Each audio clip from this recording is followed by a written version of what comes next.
और सबसे पहले बात कर लेते हैं कोलकाता लेडी डॉक्टर रेप कांड की, जिससे जुड़ी हुई एक बड़ी खबर इस वक्त आपको बता दें। पश्चिम बंगाल के राज्यपाल सीवी आनंद बोस ने एबीपी न्यूज से खास बातचीत की है और उन्होंने उस खास बातचीत में यह बड़ी बात कही है कि जो मौजूदा हालात इस वक्त पश्चिम बंगाल के हैं, उसे देखते हुए कोई भी संवैधानिक फैसला लिया जा सकता है। इस वक्त की बड़ी खबर। और एबीपी न्यूज के पास कुछ और एक्सक्लूसिव जानकारी जो इस खबर से जुड़ी हुई है वो भी हम आपको बता रहे हैं, क्योंकि लगातार इस मामले में सीबीआई अपनी तफ्तीश को आगे बढ़ा रही है। आरोपी का पॉलीग्राफिक टेस्ट कराने का भी एक बड़ा फैसला लिया गया और इसी बीच एबीपी न्यूज पर पश्चिम बंगाल के गवर्नर सीवी आनंद बोस, जिनका यह बड़ा बयान कि पश्चिम बंगाल में गुंडा राज कायम है, राज्य की स्थिति पर सभी विकल्प खुले हुए हैं। राष्ट्रपति शासन के सवाल पर भी उन्होंने कहा कि किसी भी तरीके का जो संवैधानिक फैसला है वो मौजूदा स्थिति को देखते हुए लिया जा सकता है। और इस बातचीत में उन्होंने क्या कुछ कहा है, सुनवाते हैं आपको। पश्चिम बंगाल में सिक्योरिटी अच्छा नहीं, लोगों को सिक्योरिटी नहीं मिलता, कभी कभी इधर उधर गुंडा राज है। ऐसा नहीं होना है। एक सिविलाइज्ड सोसाइटी में वायलेंस का कोई स्थान नहीं, पर बंगाल में वायलेंस इज रैम्पेंट। ये बंगाल को शोभा नहीं देता, प्रशासन को शोभा नहीं देता, मुख्यमंत्री को शोभा नहीं देता, क्योंकि मुख्यमंत्री पुलिस मिनिस्टर भी है, काम करना है, लोगों को जस्टिस देना है, वो नहीं मिलता है। इसलिए लॉ एंड ऑर्डर के बारे में मैंने जो डिसीजन लिया है, जो इन्फ्लुएंस लिया है, वो अभी मैं पब्लिक डोमेन में नहीं कहूँगा। मैं उचित टाइम में उचित रूप का रिपोर्ट देगा। कितना सीरियस है ये एक आरजीकर का मामला है या पूरे स्टेट की बात है? आप इसको किस तरह से, किस नज़रिए से देख रहे हैं? आरजीकर मेडिकल कॉलेज में जो हुआ है वो टिप ऑफ द आइसबर्ग है, टिप ऑफ द आइसबर्ग। और उसके से बड़ा प्रॉब्लम से लॉ एंड ऑर्डर में वायलेंस से मैंने देखा, फील्ड में देखा, पंचायत इलेक्शन के टाइम पर, जनरल इलेक्शन के टाइम पर इधर उधर गुंडा राज होता है, पुलिस एक्शन नहीं लेता, पुलिस में उनके साथ है, पूरा पुलिस नहीं, पुलिस फोर्स नहीं, section of the police force are criminalised, a section of the police force are politicised. वो तो अच्छा बात नहीं। जो ये हालात आप बता रहे हैं कि जब से आप आए तब से ही आप वॉच कर रहे हैं, तो एक राज्यपाल के नाते, एक गार्जियन के नाते फाइनल डिसीजन आप क्या ले रहे हैं? क्योंकि कुछ किसी न किसी को तो कोई स्टेप उठाना पड़ेगा। आप ये इतने 20 महीने से देख रहे हैं आप, अब आपका क्या इस पर स्टैंड होगा? फाइनल डिसीजन मेरा नहीं, फाइनल डिसीजन कॉन्स्टिट्यूशन में है। कॉन्स्टिट्यूशन में वेरियस ऑप्शंस है, सारा ऑप्शंस मेरे मन में है। जो कुछ करना है उचित रूप से, उचित समय में मैं ज़रूर करूँगा। आपने राष्ट्रपति जी से टाइम लिया है? ऐसा क्वेश्चंस मैं पब्लिक डोमेन में आंसर नहीं करूँगा। या आप अगर दिल्ली जाते हैं तो कम से कम अपनी बात होम मिनिस्टर और हेल्थ मिनिस्टर से रखेंगे? दिल्ली जाना और कॉन्स्टिट्यूशनल अथॉरिटी से मिलना वो एक रूटीन मैटर है। ये माना जा सकता है कि पश्चिम बंगाल के राज्यपाल एक्शन में हैं? Wait and watch, action will be there. क्योंकि लोग ये मान रहे हैं और देख रहे हैं कि आप चूंकि एक्शन में हैं, पश्चिम बंगाल के राज्यपाल एक्शन में हैं, तो ये भी सवाल उठ रहा है, और वो सीधा सवाल है कि क्या पश्चिम बंगाल में राष्ट्रपति शासन लगने जा रहा है? वो एक हाइपोथेसिस है, उसके बारे में कोई कमेंट मैं पब्लिक में नहीं कहूँगा। मैंने कहा जो कॉन्स्टिट्यूशनल ऑप्शन है वो सारा ओपन है, उचित टाइम में उचित डिसीजन ज़रूर लेंगे। तो पश्चिम बंगाल के राज्यपाल सीवी आनंद बोस उन्होंने ये साफ कहा है कि वो केंद्रीय नेतृत्व से मिलने के लिए दिल्ली आएंगे। उन्होंने एक खास बात कही एबीपी न्यूज पर कि सभी संवैधानिक विकल्प जो हैं वो खुले हुए हैं। ये बहुत बड़ा इशारा है। जब एबीपी न्यूज के संवाददाता रविकांत ने उनसे पूछा कि क्या पश्चिम बंगाल इस तरह से राष्ट्रपति शासन की ओर बढ़ रहा है, तो उन्होंने ये कहा कि नहीं, ऐसी बातें हम अभी नहीं कर सकते, एबीपी न्यूज पर नहीं बोल सकते, पब्लिकली नहीं बोल सकते। तो ये बहुत बड़ा बयान है। वो ब्रीफ तो करेंगे आकर, क्योंकि उन्होंने मिलने का वक्त मांगा है केंद्रीय गृह मंत्री से। लेकिन इसके अलावा अगर वो कह रहे हैं कि संवैधानिक विकल्प खुले हुए हैं, तो ये बहुत बड़ा इशारा है।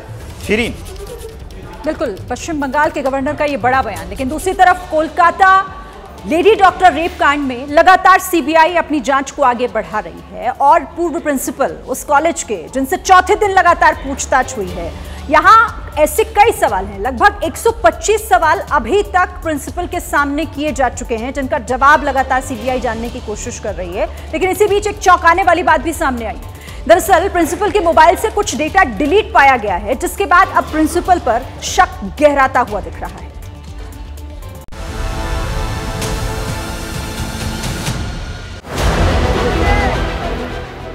आंखों पर चश्मा और हाथ में पीले रंग की फाइल। लाल घेरे में जिस शख्स को आप अपनी स्क्रीन पर इस वक्त देख रहे हैं, ये वही संदीप घोष है जो कोलकाता कांड वाले मेडिकल कॉलेज का प्रिंसिपल था। मेडिकल कॉलेज में हुए रेप और हत्या केस में इस तत्कालीन प्रिंसिपल की भूमिका सवालों के घेरे में है और इसी वजह से लगातार चौथे दिन सीबीआई ने ताबड़तोड़ सवाल पूछे। इस बीच शक जताया जा रहा कि संदीप घोष ने अपने मोबाइल से कुछ डेटा डिलीट किया है। एबीपी न्यूज की टीम ने आज सुबह संदीप घोष से जब बांग्ला में इस बारे में पूछा तो उसने रहस्यमयी चुप्पी साध ली।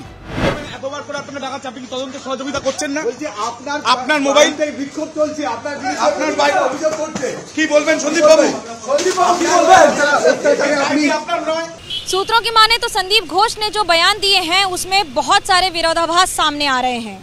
जो बयान परिवार ने सीबीआई को दिया था, उससे संदीप घोष के बयान किसी भी स्तर पर मेल नहीं खा रहे हैं।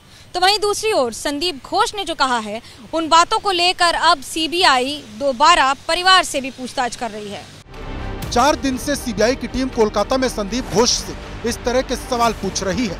घटना के बाद से उसके हर मूवमेंट के बारे में सीबीआई जानना चाहती है, क्योंकि आशंका इस बात की जताई जा रही कि संदीप घोष ने हत्या और रेप से जुड़े सबूत नष्ट किए और अस्पताल की तरफ से शुरू में गलत जानकारी दी गई। आरजीकर हॉस्पिटल থেকে বলছি। पहले हमें अस्पताल से फोन आया कि आपकी बेटी बीमार है, फिर फोन कट गया। उसके बाद जब मैंने फोन करके पूछा कि क्या हुआ, तो उन्होंने मुझे अस्पताल आने को कहा। जब हमने दोबारा फोन किया तो फोन करने वाले ने खुद को असिस्टेंट सुपरवाइजर बताया और कहा कि आपकी बेटी ने आत्महत्या कर ली है। उसे देखकर ही लग रहा था कि किसी ने उसकी हत्या की है। मैंने उनसे कहा कि ये आत्महत्या नहीं, हत्या है। पुलिस कमिश्नर ने हमारे साथ बिल्कुल भी सहयोग नहीं किया। उनकी कोशिश थी कि जल्द से जल्द पोस्टमार्टम करवाकर शव को हटाया जाए। मां के बयान से साफ है कि अस्पताल प्रशासन ने शुरू में ही परिवार को न सिर्फ झूठी जानकारी दी, बल्कि जांच को गुमराह करने की कोशिश की। लेडी डॉक्टर के पिता ने कल मीडिया के सामने अस्पताल प्रशासन को लेकर साफ साफ सवाल उठाए थे। डिपार्टमेंट का कोई नहीं और कॉलेज का कोई हमारा साथ कोऑपरेट नहीं किया। डिपार्टमेंट का कोई ना कोई इसका साथ इन्वॉल्व है। सीपी थोड़ा हमको क्या बोले मलहम लगाना जो है ना, वैसे ही कर रहा था। वो भी आश्वासन देके चला गया, लेकिन हम लोग देखा जो आश्वासन उन्होंने दे रहा है वो हम लोग ठीक नहीं लगा, इसलिए सीबीआई के पास गया। सीबीआई सूत्रों की माने तो तत्कालीन प्रिंसिपल संदीप घोष से इस बारे में भी सवाल पूछे गए हैं। 12 अगस्त को प्रिंसिपल ने अपना इस्तीफा दिया था। तब तक उसने सबूतों से क्या क्या छेड़छाड़ की और सीबीआई इसका पता लगाने की कोशिश में जुटी है। आरजीकर अस्पताल में रेप और हत्या की घटना 9 अगस्त को हुई। उसके बाद पहले इसे आत्महत्या करार दिया गया और मामले को दबाने की कोशिश की गई। पर जैसे जैसे जांच की परत दर परत आगे बढ़ रही है, वैसे वैसे हर बार एक नया एंगल और नई बात सामने आ रही है।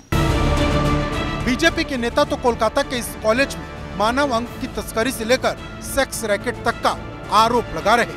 कि आरजीकर मेडिकल कॉलेज में बहुत सारा रैकेट चलता था, ऑर्गन भी यहाँ से मतलब दूसरा जगह में जाते थे, उसका भी रैकेट चल रहा था, डेड बॉडी को लेकर रैकेट चल रहा था, महिला को लेकर रैकेट चल रहा था। पीजी डॉक्टर्स के इंटर्न्स के जो टीम है उसमें उनके जो व्हाट्सएप ग्रुप्स है उसमें बहुत ऐसे विषय आए हैं जिसका कुछ स्क्रीनशॉट हमारे पास भी पहुंचा है, जिसमें ड्रग्स रैकेट, सेक्स रैकेट या सेक्स एक्सप्लॉयटेशन, ऐसी बहुत सारी चीजें आ रही हैं। और आरोप तो यहाँ तक है कि जिस ट्रेनी डॉक्टर की रेप के बाद हत्या हुई वो अस्पताल के अंदर चल रहे गोरख धंधे को जान चुकी थी और खुलासा करने वाली थी, उससे पहले ही उसे रास्ते से हटा दिया गया। तो क्या तत्कालीन प्रिंसिपल संदीप घोष ही इस सब के पीछे है?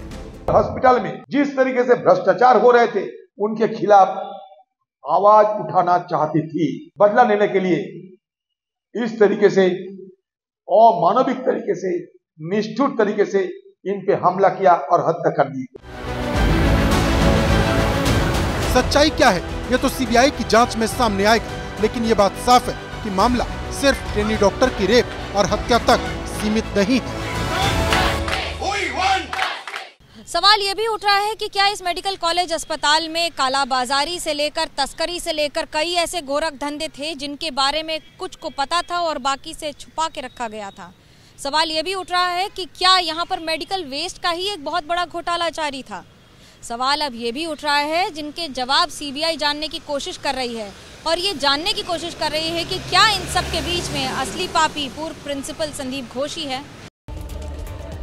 जब ये घटना हुई थी उस वक्त उस मेडिकल कॉलेज के प्रिंसिपल संदीप घोष थे, तो उनसे लगातार सीबीआई पूछताछ कर रही है, क्योंकि वही वो शख्स हैं जिनके पास कई राज हो सकते हैं। सूत्रों के मुताबिक जो सवाल उनसे पूछे जा रहे हैं उसके अनुसार पहला सवाल ये कि घटना की जानकारी उनको कब मिली थी संदीप घोष को। अगला सवाल उनसे ये पूछा गया कि रेप और हत्या की जानकारी उनको किसने दी थी। अगला सवाल ये था कि जानकारी मिली तो उन्होंने क्या किया जब उन्हें सूचित किया गया इस बारे में। उसके बाद घटना के बाद सबसे पहला फोन उन्होंने किसको किया था जब ऐसी सूचना उनको प्राप्त हुई थी।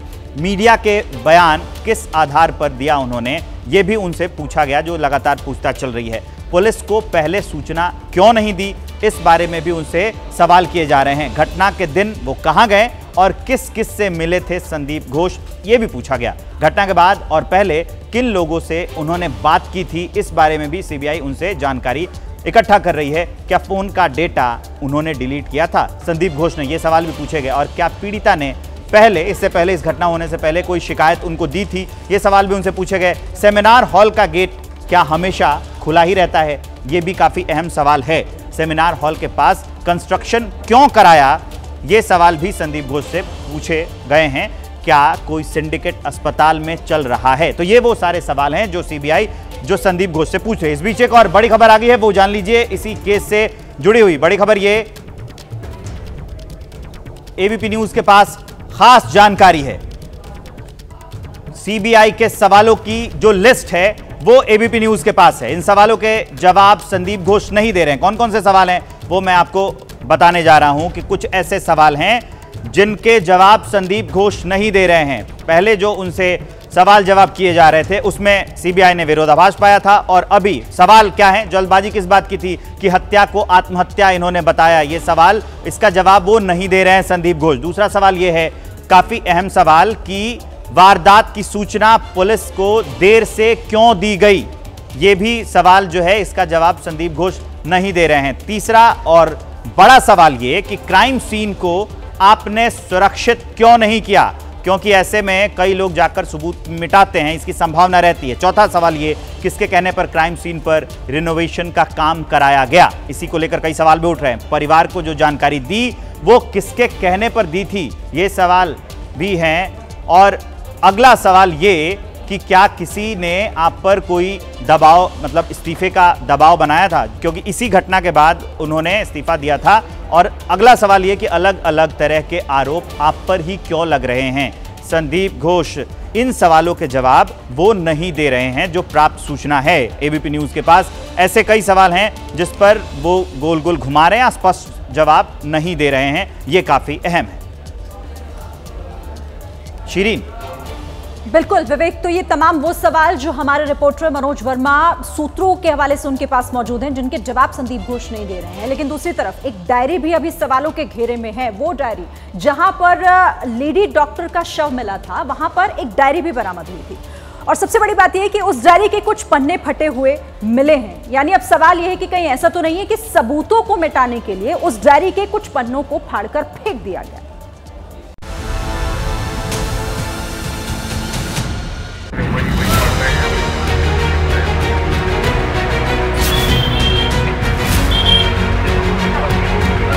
सीबीआई टीम की ये वो 2 महिला अफसर हैं जो कोलकाता कांड की जांच में जुटी हैं।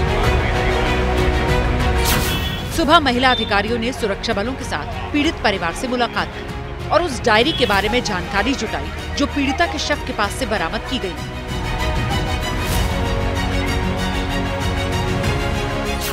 कोलकाता पुलिस को शव के पास एक डायरी मिली थी जिसे पुलिस ने सीबीआई को सौंप दिया है। पुलिस को ये डायरी फटी हुई मिली थी जिसके कुछ पन्ने फाड़ कर फेंके गए थे। इन फटे पन्नों को भी सीबीआई को दिया गया था। शक है कि इन फटे पन्नों के पीछे मौत के राज छिपे हो सकते हैं।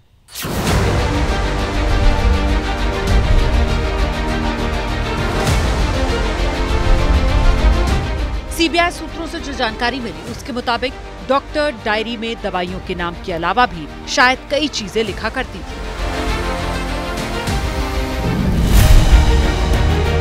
जिस तरह से डायरी के पन्ने फाड़े गए उससे इस बात का शक गहरा रहा है। सवाल ये कि डायरी में कौन से राज लिखे थे और पन्ने किसने फाड़े।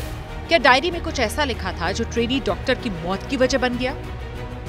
सीबीआई की टीम डायरी के फटे पन्नों का रहस्य सुलझाने में जुटी है। सूत्रों की माने तो संदीप घोष ने जो बयान दिए हैं उसमें बहुत सारे विरोधाभास सामने आ रहे हैं। जो बयान परिवार ने सीबीआई को दिया था उससे संदीप घोष के बयान किसी भी स्तर पर मेल नहीं खा रहे हैं। तो वहीं दूसरी ओर संदीप घोष ने जो कहा है उन बातों को लेकर अब सीबीआई दोबारा परिवार से भी पूछताछ कर रही है।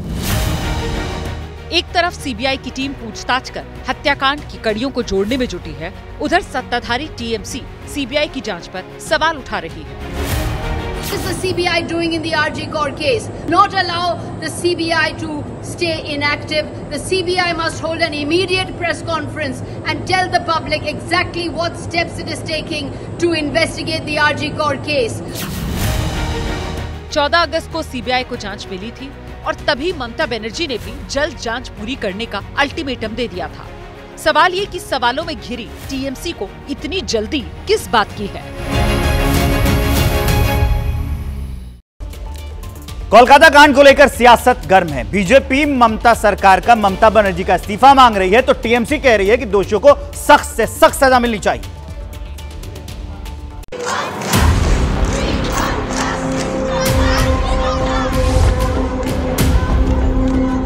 कोलकाता कांड के खिलाफ देश भर में डॉक्टर्स का विरोध प्रदर्शन जारी है। ये तस्वीरें दिल्ली की हैं, जहां सुरक्षा की मांग को लेकर डॉक्टर्स ने आज भी प्रदर्शन किया।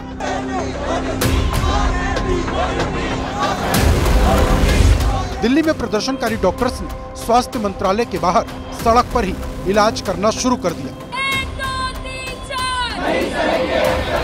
डॉक्टर्स का इस तरह का प्रदर्शन देश के अलग अलग इलाकों में भी जारी है। चंडीगढ़ से लेकर मुंबई तक डॉक्टर सड़क पर हैं।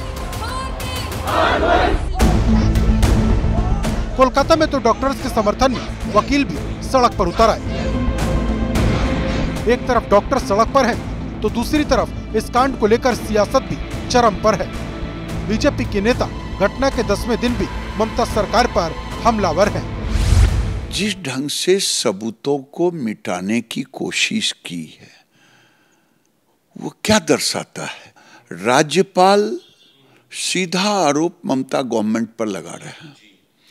तो जब जिस राज्य का राज्यपाल रिपोर्ट करे, इसलिए ममता बनर्जी को अगर नैतिकता है तो इस्तीफा दे देनी चाहिए। देखिए ये पूरा कांड इतना शर्मनाक है कि ममता बनर्जी को एकदम चुल्लू भर पानी में डूब मरना चाहिए, इस्तीफा दे देना चाहिए। महिला है, कोई संवेदना नहीं है महिलाओं के लिए। इसको ये इतनी मतलब ये कोई नौटंकी, अपने मुख्यमंत्री है और अपने मांग करती है कि हाँ साहब इस मामले में कड़ी से कड़ी कार्रवाई हो। अरे साहब कड़ी से कड़ी कार्रवाई करने के लिए तो आप जिम्मेवार हैं। आज कोलकाता में टीएमसी के प्रवक्ता कुणाल घोष ने सीबीआई की टीम से मुलाकात की और दावा किया कि उन्होंने टीम को कुछ डॉक्यूमेंट्स दिए हैं। कुणाल घोष कह रहे हैं कि जो भी दोषी है उसे सजा मिले।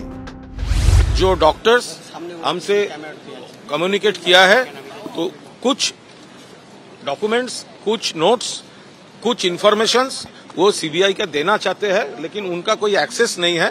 हमसे रिक्वेस्ट किया गया है अगर आप जाते हैं तो वो आप उनको एक्सेप्ट करने की रिक्वेस्ट कीजिए। टीएमसी कह रही है कि सरकार कुछ छिपा नहीं रही, जबकि ममता बनर्जी के एडवाइजर अल्पन बंदोपाध्याय के एक बयान ने नया विवाद खड़ा कर दिया। इस बयान में वो महिलाओं से नाइट ड्यूटी कम कराने को कह रहे हैं। Wherever possible, night duty may be avoided for women to the extent possible. যেখানে সম্ভব, যতদূর সম্ভব মহিলাদের নাইট ডিউটি থেকে স্পেয়ার করবার চেষ্টা হয়। बीजेपी ने ममता के सलाहकार के इस बयान को लेकर सवाल उठा दिए।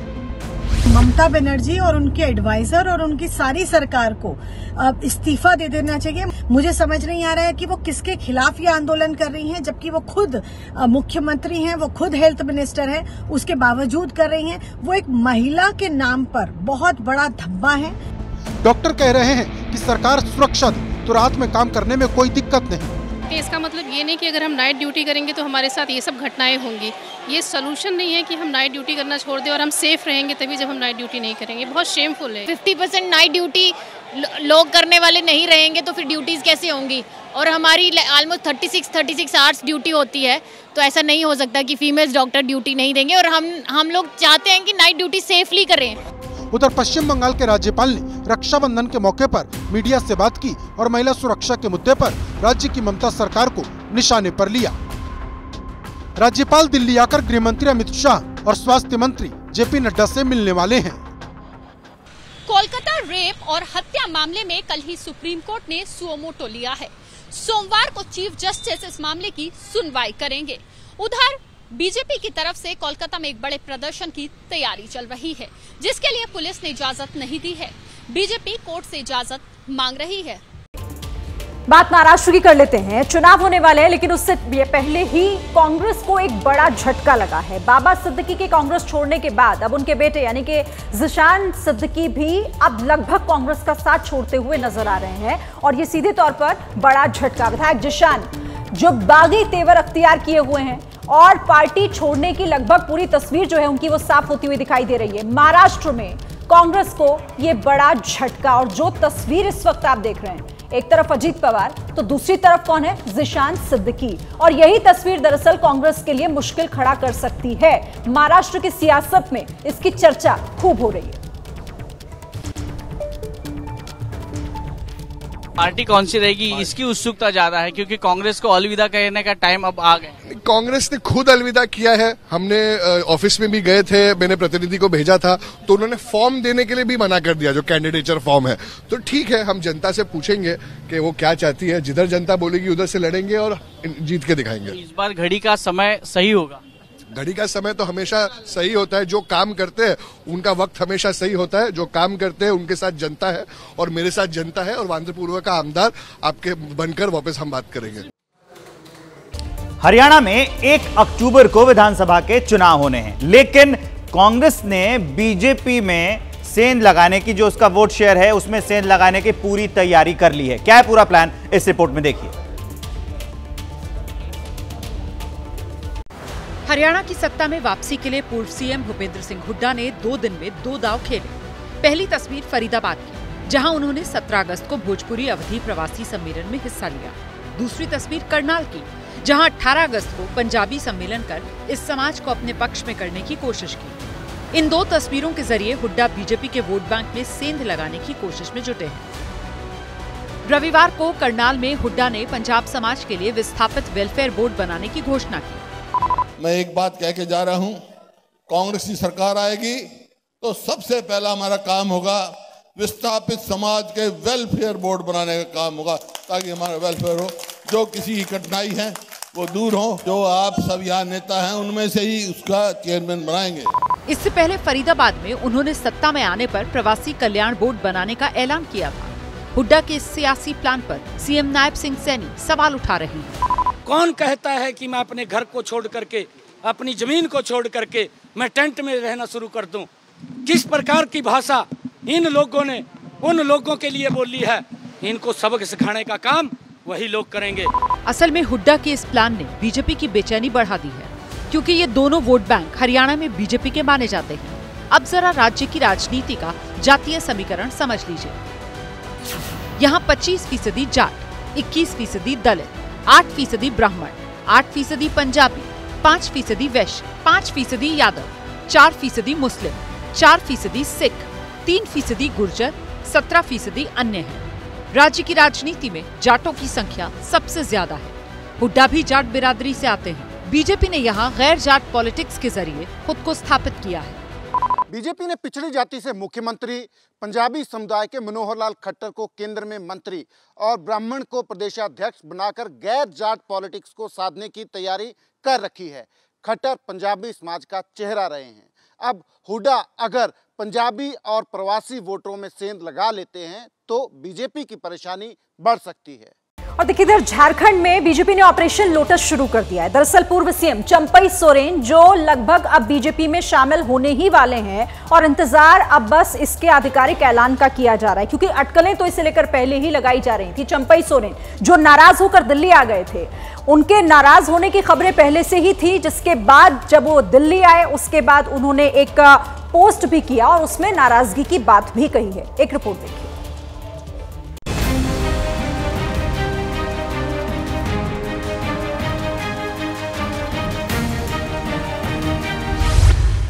पहली तस्वीर 2 फरवरी 2024 की है, जब जेल जाने से पहले हेमंत सोरेन ने झारखंड के मुख्यमंत्री पद से इस्तीफा दिया और पार्टी ने सर्वसम्मति से चुनकर चंपई सोरेन को सीएम बनाया था। और दूसरी तस्वीर 4 जुलाई 2024 की, जब जेल से जमानत के बाद बाहर आए हेमंत सोरेन ने झारखंड के मुख्यमंत्री पद के तौर पर दोबारा शपथ ली। दोनों तस्वीरों में तकरीबन 5 महीने का अंतर है, लेकिन इन 5 महीनों में ऐसा क्या हो गया कि चंपई सोरेन ने अपनी ही सरकार के खिलाफ खुलेआम बगावत का ऐलान कर दिया। चंपई सोरेन के कार्यकाल के दौरान शुरू की गई योजना माइको का नाम बदलकर हेमंत सोरेन ने मैया कर दिया था। इसी बात को लेकर दोनों नेताओं के बीच दूरियां शुरू हो गईं। सूत्रों की माने तो हेमंत सोरेन नहीं चाहते थे कि किसी भी योजना का क्रेडिट चंपई सोरेन को मिले, और यही कारण था कि दोनों के बीच में मतभेद शुरू हो गए। चंपई सोरेन ने पूरे घटनाक्रम का जिक्र अपनी एक्स पोस्ट पर किया और बताया कि कैसे उन्हें पार्टी में रहते हुए अपमान का घूंट पीना पड़ा और उन्हें इस्तीफा देने पर मजबूर किया गया। हालांकि चंपई फिलहाल मीडिया के सामने अपने पत्ते नहीं खोल रहे हैं। अपना निजी काम के लिए हम आए हैं, हमारा बच्ची रहता है, उससे देखने के लिए आए हैं। बीजेपी ज्वाइन कर रहे हैं या नहीं, हाँ या ना सर, ये तो क्लियर कर सकते हैं आप। देखिए, हमने बोल दिया जहाँ पर अभी है वहीं पर है। शुभेंदु जी से मुलाकात हुई आपकी? ये नहीं, हम अभी किसी से मुलाकात नहीं हुआ है। हम अभी अपना काम में आया है, निजी काम में आया है, बाद में हम बताएंगे। चंपई सोरेन पर झारखंड से लेकर दिल्ली तक सियासी बवाल मचा हुआ है। विपक्ष बीजेपी पर पार्टी तोड़ने का आरोप लगा रहा है, तो वहीं एनडीए चंपई का पार्टी में पलक पावड़े बिछाकर इंतजार कर रहा है। यहाँ आदिवासी, दलित, पिछड़ा, अल्पसंख्यक के ऊपर जहर बोने का काम करता है और एक दूसरे से लड़वाने का काम करता है। समाज तो छोड़ो, ये घर भी फोड़ने का काम करता है, पार्टी तोड़ने का काम करता है। इस चुनाव से पहले ये लोग हेमंत सोरेन जी को मुख्यमंत्री पद से उतारना चाहते हैं, उनकी पार्टी तोड़ना चाहते हैं, उनके पार्टी में और राज्य में अस्थिरता लाने चाहते हैं, इसलिए झारखंड में चुनाव नहीं हो रहे। चंपई सोरेन का जो एक चिट्ठी वायरल हुआ है व्हाट्सएप पे, मैंने देखा किसी ने हमको भेज दिया था, तो उससे लगा कि उनकी पीड़ा, उनके दर्द साफ झलक रहा था कि जिस प्रकार से उनको शायद अपमानित किया, कि स्वाभाविक है कोई भी अपनी स्वाभिमान के साथ लोग समझौता नहीं करते। झारखंड टाइगर के नाम से मशहूर चंपई सोरेन का 14 सीट पर सीधा दबदबा है, जिसमें सरायकेला की 3 सीट, पश्चिमी सिंहभूम की 5 सीट और पूर्वी सिंहभूम की 6 सीटें आती हैं। यही वजह है कि विधानसभा चुनाव से ठीक पहले चंपई सोरेन का बगावती हो जाना हेमंत सरकार के लिए बड़ा झटका माना जा रहा है। और अब चलिए मैं आपको यूपी लिए चलता हूं। दरअसल यूपी के डिप्टी सीएम केशव प्रसाद मौर्य ने एक कार्यक्रम में सीएम योगी की तारीफ की, उन्हें नंबर 1 सीएम बता दिया। अभी तक दोनों के बीच में वो चल रही थी तनातनी, लेकिन ऐसा बयान सामने आया कि अब इसके मायने तलाशे जा रहे हैं। दुनिया में मोदी जी जैसा नेता कोई दूसरा है क्या? देश में मुख्यमंत्री योगी आदित्यनाथ जी जैसा दूसरा मुख्यमंत्री है क्या? पूरे देश के मुख्यमंत्रियों की तुलना होती है उसमें सबसे अच्छा काम उनकी अगुवाई में किया जा रहा है। तो सुना आपने कैसे यूपी के डिप्टी सीएम केशव प्रसाद मौर्य मुख्यमंत्री योगी आदित्यनाथ की जमकर तारीफ कर रहे हैं, शान में कसीदे पढ़ रहे हैं और बता रहे हैं कि देश में योगी आदित्यनाथ जैसा कोई दूसरा मुख्यमंत्री नहीं। दुनिया में मोदी जी जैसा नेता कोई दूसरा है क्या? देश में मुख्यमंत्री योगी आदित्यनाथ जी जैसा दूसरा मुख्यमंत्री है क्या? पूरे देश के मुख्यमंत्रियों की तुलना होती है उसमें सबसे अच्छा काम उनकी अगुवाई में किया जा रहा है।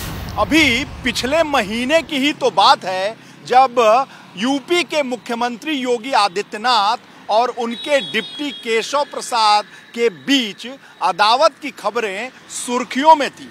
एक के बाद एक दिल्ली के दौरे हो रहे थे, शीर्ष नेतृत्व से मुलाकातें चल रही थी।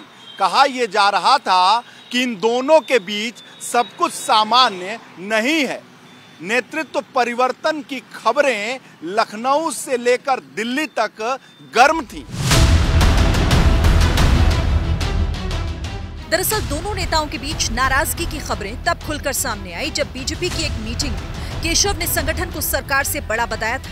इसी बयान के बाद दिल्ली से लेकर लखनऊ तक के पॉलिटिकल कॉरिडोर में हलचल तेज हो गई है। अच्छा है, हाँ यूपी में सब अच्छा है, सरकार में सब ठीक चल रहा है, सब ठीक चल रहा है। कुछ संगठन बड़ा है आज भी कहेंगे आप? संगठन सदा बड़ा है, हमेशा बड़ा रहेगा, हमेशा बड़ा रहेगा। और कार्यकर्ताओं का संतोष उसका क्या होगा? भी बहुत बड़ा रहेगा। लेकिन केशव के बयान से मानो ऐसा लगता है जैसे दोनों नेताओं की अदावत की खबरें अब बीते जमाने की बात हो गई। रविवार को डिप्टी सीएम केशव मौर्य मिर्जापुर की मजबा विधानसभा सीट पर उपचुनाव के लिए प्रचार कर रहे थे। इसी दौरान उन्होंने पीएम मोदी के साथ साथ सीएम योगी की भी तारीफ की। दुनिया में मोदी जी जैसा नेता कोई दूसरा है क्या? देश में मुख्यमंत्री योगी आदित्यनाथ जी जैसा दूसरा मुख्यमंत्री है क्या? पूरे देश के मुख्यमंत्रियों की तुलना होती है उसमें सबसे अच्छा काम उनकी अगुवाई में किया जा रहा है। इधर अखिलेश यादव ने एक बार फिर केशव प्रसाद मौर्य पर बिना नाम लिए निशाना साध दिया। अखिलेश यादव ने एक्स पर लिखा कि कोई उपहार के बाद भी डबल इंजन का प्रशंसा प्रमाण पत्र बांट रहे हैं। अगर माननीय सही काम कर रहे होते तो दो उप मुख्यमंत्री की क्या जरूरत पड़ती? इसका मतलब या तो वो सही काम नहीं कर रहे हैं या फिर बाकी दो बेकार हैं, नाकाम है और उनका काम दरबारी चारण की तरह करना बस स्तुति गान है। लोकसभा में जो पूरी तरीके से लोग हारे हैं, अभी आप सामने उपचुनाव हो रहा है। ये सब खेल उपचुनाव तक का है। उपचुनाव के लिए कैसे हम सीटें अपनी बचा ले जाएं, कैसे हम जीत लें, ये योगी जी की तारीफ करेंगे, योगी जी इनकी तारीफ करेंगे, फिर देखिएगा विधानसभा के दौरान ये सारी चीजें अलग अलग हो जाएंगी। अब उप मुख्यमंत्री का स्टूल भी शायद हटने वाला है, इसीलिए चुप्पी टूट गई है और तारीफ के पुल बांधे जा रहे हैं। अपना इलाका हार गए, अपनी सीट हार गए। मुद्दे से भटकाने के लिए ये लड़ाई और ये दोस्ती जो है इसको जनता समझ चुकी है। अब आपकी सरकार जाने वाली है और अखिलेश यादव जी की सरकार आने वाली है। दरअसल केशव मौर्य ने योगी आदित्यनाथ की तारीफ ऐसे वक्त पर की है जब कुछ ही महीनों के बाद यूपी की 10 विधानसभा सीटों पर उपचुनाव हो रहे हैं। मकसद साफ है कि कार्यकर्ताओं तक अंदरूनी कलह का कोई भी मैसेज न जाए, ताकि पार्टी पूरी मजबूती और ताकत के साथ उपचुनाव में जीत हासिल कर सके। और इस वक्त एक बड़ी खबर भी आपको बता देते हैं। प्रधानमंत्री नरेंद्र मोदी के विदेश दौरे से जुड़ी हुई। प्रधानमंत्री नरेंद्र मोदी यूक्रेन के दौरे पर जाने वाले हैं। तो यूक्रेन के दौरे पर जाएंगे प्रधानमंत्री और इससे पहले यानी यूक्रेन जाने से पहले पोलैंड का भी दौरा करेंगे। 23 अगस्त को प्रधानमंत्री का यूक्रेन दौरा होगा और उससे पहले पोलैंड के भी दौरे पर प्रधानमंत्री नरेंद्र मोदी रहेंगे। एक बड़ी खबर आ रही है मुंबई से, सीधा वो जान लीजिए। मुंबई में एआईएमआईएम के दफ्तर में हंगामा हुआ है। आपस में भिड़ गए हैं एआईएमआईएम के नेता। महाराष्ट्र एआईएमआईएम अध्यक्ष इम्तियाज जलील के सामने हंगामा हुआ है। तो इम्तियाज के सामने यह हंगामा हुआ और जो नेता आपस में भिड़ गए उसकी तस्वीरें भी आ गई हैं, वो हम आपको दिखा रहे हैं। जो एआईएमआईएम है, असदुद्दीन ओवैसी की पार्टी, ये उसी के नेता हैं। मुंबई दफ्तर में हंगामा हुआ, उसकी तस्वीर सामने आ गई है, वो हम आपको दिखा रहे हैं।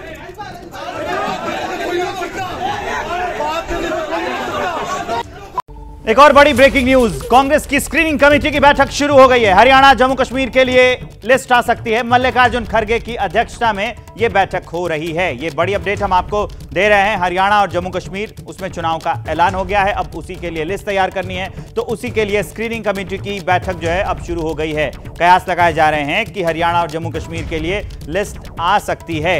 मल्लिकार्जुन खड़गे की अध्यक्षता में ये बैठक हो रही है। SC/ST आरक्षण को लेकर सुप्रीम कोर्ट के फैसले के खिलाफ 21 अगस्त को भारत बंद। मायावती की पार्टी BSP ने दिया बंद को समर्थन। दिल्ली में उबर के ड्राइवर से मिले लोकसभा में नेता विपक्ष राहुल गांधी, ड्राइवर्स की समस्या पर बात की। मुंबई में CM एकनाथ शिंदे ने अलग अलग जिलों से लाई लाडली बहनों से बंधवाई राखी। केंद्रीय रक्षा मंत्री राजनाथ सिंह ने साध्वी ऋतंभरा सहित साध्वियों से राखी बंधवाई। अभिषेक मनु सिंघवी ने कांग्रेस के राज्यसभा उम्मीदवार के लिए तेलंगाना से नामांकन भरा। जम्मू कश्मीर में कांग्रेस ने समान विचारधारा वाले दलों से मिलकर चुनाव लड़ने की अपील की। 3 चरणों में होने हैं अगले महीने से चुनाव। महाराष्ट्र में चुनाव से पहले कांग्रेस को लग सकता है बड़ा झटका। अजीत पवार की पार्टी में शामिल हो सकते हैं कांग्रेस विधायक जिशान सिद्दीकी। जन सम्मान यात्रा में अजीत पवार के साथ लगे पोस्टर। महाराष्ट्र में अगले हफ्ते जाएगी चुनाव आयोग की टीम, तैयारियों का जायजा लेगी। जल्द चुनाव का ऐलान संभव।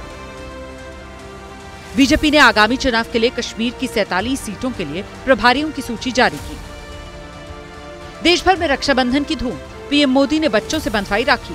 प्रियंका गांधी ने भी राहुल गांधी को बधाई दी। रक्षाबंधन पर बाजार से मिठाइयां खरीदते दिखे मध्य प्रदेश के मुख्यमंत्री मोहन यादव। सीएम को देखने के लिए दुकान पर लगी लोगों की भीड़। मैसूर शहरी विकास प्राधिकरण में कथित घोटाले को लेकर मुश्किल में सीएम सिद्धरमैया। राज्यपाल के फैसले के खिलाफ कांग्रेस नेताओं का मैसूर में प्रदर्शन। जैसे ही घड़ी का काटा दोपहर 2:30 पे आए, बबीता जी का दिल सास बहू साजिश के लिए मचल जाए। और ये है इनकी बहू, पूरे दिन ऑफिस की टेंशन हो जाए गॉन जब ये करें अपना फेवरेट शो फ्री टाइम पे ऑन। इनकी तरह आप भी देखें अपना फेवरेट शो अपने टाइम पर और डाउनलोड कीजिए ABP लाइव ऐप अपने स्मार्ट टीवी पर।